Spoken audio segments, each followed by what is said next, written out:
പാതിരിയാവാൻ പഠിപ്പിച്ചു. മംഗലാപുരത്തെ സെമിനാരിയിൽ നിന്ന് ഒളിച്ചോടി. മുംബൈ ചൗപ്പാത്തിയിലെ കടലോര ബെഞ്ചുകളിൽ കിടന്നുറങ്ങി. എവിടെ ഉറങ്ങരുത് എന്ന് പോലീസിന്റെ ലാത്തികൾ അയാളെ പഠിപ്പിച്ചു. ഹോട്ടലുകളിൽ പണിയെടുത്തു. തൊഴിലാളികളെ സംഘടിപ്പിച്ചപ്പോൾ ഉള്ള പണി പോയി. പിന്നെ പത്രത്തിൽ പ്രൂഫ് റീഡറായി.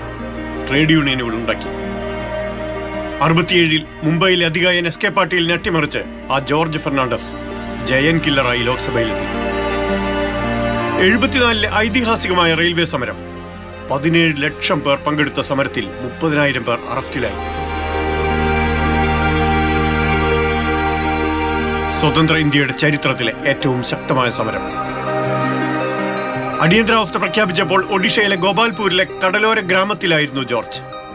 മത്സ്യത്തൊഴിലാളിയുടെ വേഷം ധരിച്ചു. അദ്ദേഹം ഒളിവിൽ പോയി. താടിയും മുടിയും വളർത്തി. സിഖുകാരനായി, സന്യാസിയായി ഗ്രാമങ്ങളിലും നഗരങ്ങളിലും നടന്ന് അടിയന്തരാവസ്ഥയ്ക്കെതിരെ പ്രചാരണം നടത്തി. ഒടുവിൽ 76 ജൂണിൽ കൊൽക്കത്തയിൽ നിന്ന് അറസ്റ്റിലായി. Baroda dynamite കേസിലായിരുന്നു arrest.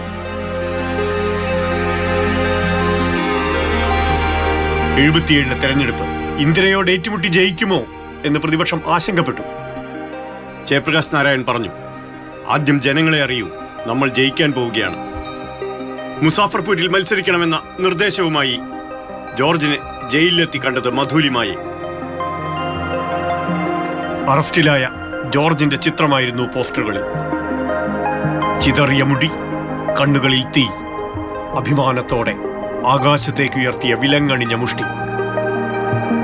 78% വോട്ടും നേടി 3,34,000 ഭൂരിപക്ഷത്തിൽ ആ തെരഞ്ഞെടുപ്പിൽ ജോർജ് ഫെർണാണ്ടസ് കോൺഗ്രസിന്റെ നിതീശ്വർ പ്രസാദ് സിംഗിനെ തകർത്തു. ഇന്ദിര അധികാരഭ്രഷ്ടയായി.